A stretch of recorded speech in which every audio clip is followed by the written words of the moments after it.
over the last almost 3 years now, we've put on these training programs around topics in the field of spiritual end-of-life care, home funerals, green burials, and what is the work of end-of-life care? And truly, hospice is very much about the physical, psychological, and emotional well-being of patients. People can be at home. People can die with dignity with their family and their friends around. We're actually developing a curriculum for what we're calling spiritual midwives to the dying, in recognizing that who we are souls, recognizing that our work here is to wake up to the truth of who we are, not our roles as parent or TV show host or interfaith minister or male or female or Hawaiian or Haole, et cetera, but recognize that underneath that there is an essential nature, there is a soul, that is who in fact we are, and in waking up to that, living from that place. Now, to be able to hold that understanding and to be able to hold that with someone who's approaching their death, so that you don't see someone who is dying, you see you see a soul whose body is dying, and then you recognize that that soul is approaching this this doorway, this sacred passage, this incredible opportunity in this shift. Yeah, I feel like I was very, very fortunate because I was very close with my mom. My mom died about 13 years ago, and I was with her all the way through, and she was a very spiritual woman. So it was very conscious, and she was very present with everything, had a lot of dignity, and I was really present with her. And being of the Jewish background, I think there's some similarities. I'd actually like to hear some of the specifics, but, getting into the ground quickly and just a plain pine box, and I think I read on your website, rather than 6 feet deep, 3 feet deep, so that the whole process of microorganisms can take place more quickly. Absolutely. I make what about that? The joke I make is that I'll, if you buy one of my pine boxes, I'll include a pound of worms. There you go. I mean, really, well, that gets into this whole piece about cemeteries and what happens in cemeteries, and why 6 feet under doesn't really make any sense. Except it was a good show. It was a good show, but it doesn't make any sense. 3 feet under might not have really worked as well. No, not as well. But 3 feet under actually works better in real life, right? Is that true? It is true. Yeah. Less digging. If you're thinking of this body that needs to be preserved, and you're thinking you want to buy a $20,000 coffin to make sure that your body will be preserved, or your family wants your body preserved, that's different. That doesn't make sense to me.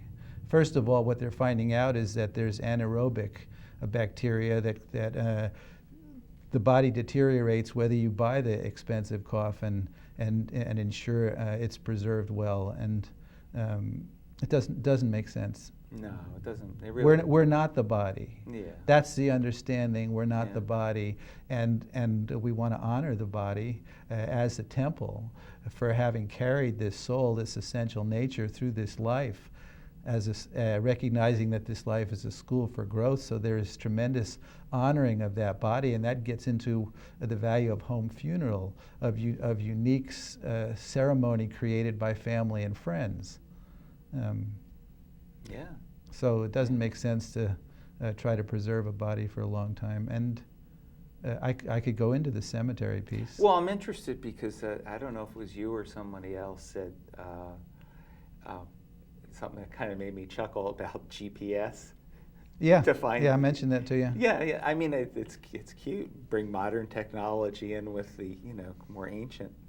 So GPS to find where the body is, and is there some kind of small marker of some kind, actually, so you can? Well, this is. Tell me, what are the actual logistics of it? Okay, so what's happening? There's a natural burial movement taking place in this country. Green cemetery is a new a new idea in America, although it's an old idea in Europe and England. I think there's at least 100 green cemeteries in England. The basic green cemetery is no embalming fluids. There isn't any state in this country that legally requires a body to be embalmed when someone dies, unless they're going to be transported across state lines. Things like that require embalming. Right. Otherwise, there's no requirement that you have to embalm a body. People have bodies embalmed so that they're viewable maybe days later at a funeral. Open casket. But in fact, the major ingredient in embalming is formaldehyde, a known carcinogenic chemical.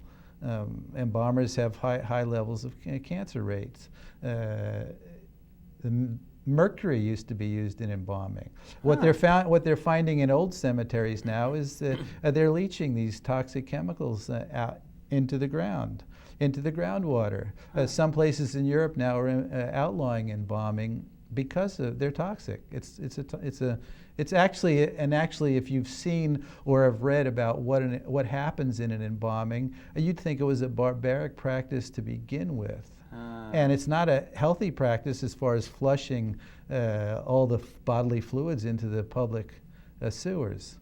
So anyways, at the basic, no embalming fluids, no toxic chemicals, no pesticides. You don't need to mow the grass. The reason why a lot of cemeteries require that you spend a sizable amount of money on either a plastic or a cement grave liner really is to keep the ground from sinking so that they have a nice even lawn to mow. Right, right. So if you think of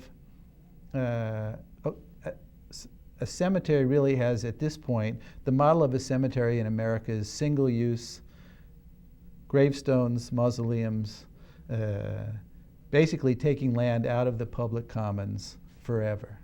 A green cemetery not only would keep toxic chemicals out of the cemetery, you don't need an expensive metal coffin. The amount of metal buried in America every year is equal to the amount of metal in the Golden Gate Bridge. Every year. Wow. 800,000 gallons of... When you say metal buried, do you mean particularly to do with... coffins. Coffins. Absolutely. 800,000 gallons of embalming fluid buried in our ground every year. Tons and tons of concrete, millions of board feet of tropical hardwoods, etc. In a green cemetery, you could be buried in a cardboard box or wrapped in a shroud. Right.